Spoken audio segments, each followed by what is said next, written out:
ഭൂമിയിൽ നിന്ന് തുടങ്ങാല്ലേ? രാഖി, ആദ്യം നമുക്ക് ദേശീയതയുടെ ശബ്ദമായ ജന്മഭൂമിയിൽ നിന്ന് തന്നെയാണ് തുടങ്ങുന്നത്. ജന്മഭൂമി അതിൻ്റെ ഫ്രണ്ട് പേജിൽ നൽകിയിരിക്കുന്നത് ഈ നിയമസഭാ തെരഞ്ഞെടുപ്പിൽ താമര വിരിയിച്ച 3 പ്രമുഖ വ്യക്തിത്വങ്ങൾ, നിയുക്ത MLA മാർ വി മുരളീധരൻ, രാജീവ് ചന്ദ്രശേഖർ, ബി ഗോപകുമാർ ഇന്നലെ BJPയുടെ സംസ്ഥാന കാര്യാലയമായ മാരാർജി ഭവനിൽ എത്തിയ വേളയിൽ അവിടെ നൽകിയ സ്വീകരണത്തിൻ്റെ വളരെ മനോഹരമായ BJP പ്രവർത്തകർക്കൊക്കെ ആവേശം നൽകുന്ന ഒരു ചിത്രമാണ്. അതിൽ അനൂപ് ആന്റണിയുണ്ട്, തിരുവല്ലയിലെ സ്ഥാനാർത്ഥിയും. BJPയുടെ സംസ്ഥാന ജനറൽ സെക്രട്ടറിയുണ്ട് AN രാധാകൃഷ്ണൻ, S സുരേഷ് സംസ്ഥാന ജനറൽ സെക്രട്ടറി, മറ്റൊരു സംസ്ഥാന ജനറൽ സെക്രട്ടറിയായ MT രമേശ്, മുതിർന്ന നേതാവും കാട്ടാക്കടയിലെ സ്ഥാനാർത്ഥിയുമായിരുന്ന PK കൃഷ്ണദാസ്, ഒപ്പം JR പത്മകുമാർ. അങ്ങനെ BJPയുടെ വളരെ സീനിയറായിട്ടുള്ള നേതാക്കൾ ഈ 3 പേരെയും കിരീടവും പൂമാലയും അണിയിച്ച് അവരെ സ്വീകരിക്കുന്ന ചിത്രമാണ്. ഒപ്പം ശബരിമല യുവതീ പ്രവേശനവുമായി ബന്ധപ്പെട്ട് ഇന്നലെ സുപ്രീം കോടതി ഈ ആദ്യം ഹർജി നൽകിയ 2006 ഈ പ്രശ്നത്തിനെല്ലാം കാരണക്കാരായ ഹർജി നൽകിയവരെ എടുത്ത് കുടഞ്ഞ വാർത്ത ജന്മഭൂമി നന്നായി നൽകിയിരിക്കുകയാണ്. അതായത് 2006 നമുക്കറിയാം സുപ്രീം കോടതിയിൽ അന്ന് ഹർജി നൽകിയത് ഇന്ത്യൻ യങ് ലോയേഴ്സ് അസോസിയേഷൻ എന്ന സംഘടനയാണ്. അപ്പോൾ അവരോട് സുപ്രീം കോടതി ചില ചോദ്യങ്ങൾ ചോദിച്ചിരിക്കുകയാണ്. അതായത് നിങ്ങൾ ആരാണ്? മുഖ്യ പൂജാരിയാണോ? നിങ്ങളുടെ താല്പര്യം എന്താണ്?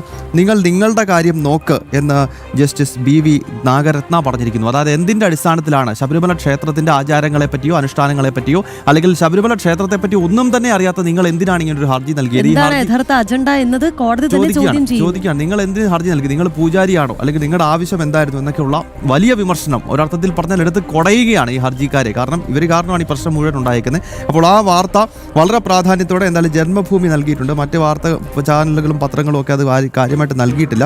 അതാണ് ജന്മഭൂമിയുടെ പ്രധാനപ്പെട്ട വാർത്ത. വോട്ട് വിഹിതം കുത്തനെ ഉയർത്തി BJP എന്നതാണ്. പശ്ചിമ ബംഗാളുമായി ബന്ധപ്പെട്ടാണ്. പശ്ചിമ ബംഗാളിലെ BJPയുടെ വോട്ടിംഗ് ശതമാനവും അവിടുത്തെ MLA മാരുടെ എണ്ണവും ഉയർന്ന് അവിടെ ഭരണത്തിലേക്ക് BJP എത്തിയ കാര്യം പറയുന്നുണ്ട്. അസോമിലും വോട്ട് ശതമാനം BJPക്ക് കൂടിയിരിക്കുകയാണ്. ആ കാര്യം ആദ്യത്തെ പേജിൽ തന്നെ ജന്മഭൂമി നൽകിയിരിക്കുന്നു. കൂടാതെ അകമ്പടിയില്ലാതെ നിശബ്ദനായി പിണറായി, കാരണം ഇനിയും പഴയ ഷോ ഓഫ് ഒന്നുമില്ല. ഇന്നലെ വളരെ ശാന്തനായി ആരോടും ഒന്നും മിണ്ടാതെ നടന്നു പോകുന്ന പഴയ മുഖ്യനെ പിണറായി വിജയനെ നമ്മൾ കണ്ടിരുന്നു. ആ കാര്യം ജന്മഭൂമി പത്രം പറയുന്നുണ്ട്. ഒപ്പം നടൻ സന്തോഷ് K നായർ, ഇന്നലത്തെ വളരെ ദുഃഖിപ്പിക്കുന്ന ഒരു വാർത്തയായിരുന്നു. നടൻ സന്തോഷ് K നായർ അദ്ദേഹം ഇന്നലെ അന്തരിച്ചു. വാഹന അപകടത്തിലാണ് മരണപ്പെട്ടത്. ആ കാര്യവും ജന്മഭൂമി ആദ്യത്തെ പേജിൽ തന്നെ പറയുന്നുണ്ട്. രാഖി, എന്തായാലും നമുക്ക് വളരെ വേഗം മലയാള മനോരമയിൽ എന്തുണ്ട് വാർത്ത എന്നുള്ളത് നോക്കാം.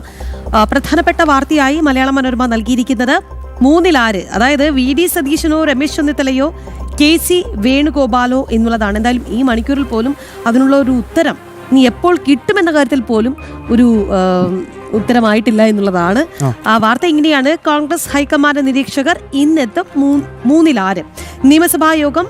നിയമസഭാ കക്ഷി യോഗം ഇന്നോ നാളെയോ MLA മാരെ നിരീക്ഷകർ ഒറ്റയ്ക്ക് കാണും എന്നുള്ള തലക്കെട്ടോടുകൂടി വാർത്ത നൽകിയിട്ടുണ്ട്. മുഖ്യമന്ത്രി ആരെന്ന ചോദ്യത്തിന് ഉത്തരം കണ്ടെത്താനുള്ള നടപടികളിലേക്ക് കോൺഗ്രസ് സംസ്ഥാന ദേശീയ നേതൃത്വങ്ങൾ കടക്കുന്നു. ഹൈക്കമാൻഡ് നിരീക്ഷകരായി അജയ് മാക്കനെയും മുകുൾ വാസ്നിക്കിനെയും നിയോഗിച്ചു. ഇവർ ഇന്ന് തിരുവനന്തപുരത്ത് എത്തിച്ചേരും എന്നുള്ളതാണ് ആ വാർത്ത. ഒപ്പം തന്നെ ബംഗാൾ 9 പുതിയ സർക്കാരിന് BJP നീക്കം, രാജിയില്ല വെല്ലുവിളിച്ച മമത. എന്തായാലും തോറ്റതോടുകൂടി ഇനി രാജിവെക്കില്ല, എന്റെ സീറ്റുകൾ അവർ അടിച്ചെടുത്തതാണ് എന്നുള്ളതൊക്കെയാണ് ഇന്നലെ മമതാ ബാനർജിയുടേതായി പുറത്തു വന്ന പ്രതികരണം. ആ പ്രതികരണത്തിൽ ഊന്നിയുള്ള വാർത്തയാണത്.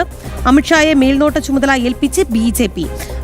തെരഞ്ഞെടുപ്പ് കമ്മീഷന്റെ വൃത്തികെട്ട കളിയാണ് ബംഗാൾ തെരഞ്ഞെടുപ്പിൽ നടന്നത് എന്നും മുഖ്യമന്ത്രി സ്ഥാനം രാജിവെക്കില്ല എന്നും മമതാ ബാനർജി പ്രഖ്യാപിച്ചിട്ടുണ്ട്. രാജി നൽകാൻ ലോക് ഭവനിൽ പോകില്ല, ഭരണഘടനാ ചട്ടങ്ങൾ അനുസരിച്ച് അവർ തീരുമാനമെടുക്കട്ടെ എന്നും വാർത്താ സമ്മേളനത്തിൽ പറഞ്ഞു. ആ പ്രതികരണത്തിൽ ഊന്നിയുള്ള വാർത്തയാണ്. എന്തായാലും സമയപരിമിതി ഉള്ളതുകൊണ്ട് ദേശാഭിമാനിയിലേക്ക് വളരെ പെട്ടെന്നൊന്ന് പോകാം. ഇന്ത്യ കൂട്ടായ്മ ദുർബലമാകുന്നു എന്നാണ് അവർ പറയുന്നത്. അതായത് ഇന്ത്യ സഖ്യം ഈ തെരഞ്ഞെടുപ്പിൽ അതിദയനീയമായ പരാജയം ഉണ്ടായിരിക്കുന്നു. ആ കാര്യം ദേശാഭിമാനി ആദ്യത്തെ പേജിൽ പറഞ്ഞിരിക്കുകയാണ്. TVKയുമായിട്ട് വിജയുമായിട്ട് കോൺഗ്രസ് സഖ്യത്തിലായി.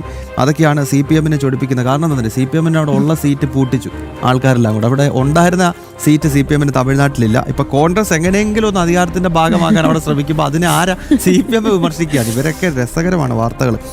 അതാണ് ദേശാഭിമാനി ഫ്രണ്ടിൽ പറഞ്ഞിരിക്കുന്നത്, ആദ്യത്തെ പേജിൽ പറഞ്ഞിരിക്കുന്നത്. ഇനി അകത്തേക്കൊന്ന് പെട്ടെന്ന് പോയി കഴിഞ്ഞാൽ ബംഗാളിൽ BJPയെ സഹായിച്ചത് SIR ആണ് എന്ന ഒരു വളരെ തെറ്റായിട്ടുള്ള പ്രചരണം അതിനകത്ത് പറയുകയാണ്. SIR-ഉമായിട്ട് ആ തെരഞ്ഞെടുപ്പിന് ബന്ധമില്ല. കാരണം SIR-ൽ ഒരുപാട് ഹിന്ദുക്കളും അവിടെ എനിക്ക് തോന്നുന്നു കേരളത്തിൽ ഇവരെ പൂട്ടിക്കെട്ടിയത് SIR-ൽ വലിയൊരു SIR-ന്റെ വലിയൊരു ഘടകമാകുന്നുണ്ട്. അത് എല്ലായിടത്തും വോട്ടിംഗ് കൂടിയിട്ടുണ്ട്. വോട്ടർ പട്ടിക പരിഷ്കരണം നടത്തിയതോടുകൂടി വോട്ടിംഗ് പെർസെൻറ്റേജ് എല്ലാ സ്ഥലത്തും കൂടിയതിൻ്റെ ഒരു പ്രധാനപ്പെട്ട കാരണമാണ്. പിന്നെ പശ്ചിമ ബംഗാൾ വളരെ രസകരമായ ഒരു കോമഡി വാർത്ത. നില മെച്ചപ്പെടുത്തി ഇടതുമുന്നണി എവിടുന്ന് വട്ടപൂജ്യമാണ്. 34 വർഷം ഭരിച്ചൊരു സംസ്ഥാനത്ത് പൂജ്യമാണ്. ഭയങ്കര തള്ളായിരുന്നു. 2 സീറ്റുകളിൽ CPM വിജയിക്കുമെന്നൊക്കെ പറഞ്ഞ് ഭയങ്കര മേളമായിരുന്നു. അവിടെ പോലും ജയിച്ചിട്ടില്ല. അവിടെ പോലും ചിത്രത്തിൽ പോലും ഇല്ല. എന്നിട്ട് ദേശാഭിമാനി പറയുകയാണ് നില മെച്ചപ്പെടുത്തി ഇടതുമുന്നണി ബംഗാളിൽ. അപ്പോൾ അവര് അച്ചടിച്ച് വെച്ചതെങ്ങാനും വന്നതാണോ? അതെ ഇത് അത്തരം ന്യായീകരണങ്ങൾ എന്തായാലും ദേശാഭിമാനിയുടെ ഭാഗത്ത് നിന്നുണ്ടാകുന്നുണ്ട്. പക്ഷേ കേരളത്തിലെ തെരഞ്ഞെടുപ്പിനെ പറ്റിയൊന്നും കാര്യമായ വാർത്തകളില്ല കേട്ടോ. ദേശാഭിമാനി ഇപ്പോൾ ആസാമിനെ പറ്റിയും ബംഗാളിനെ പറ്റിയൊക്കെയാണ് വളരെ വാർത്തകൾ. തമിഴ്നാട് അതെ കേരളത്തിൽ അവർ തോറ്റതിനെ പറ്റി ഒന്നും എങ്ങും കാണുന്നില്ല.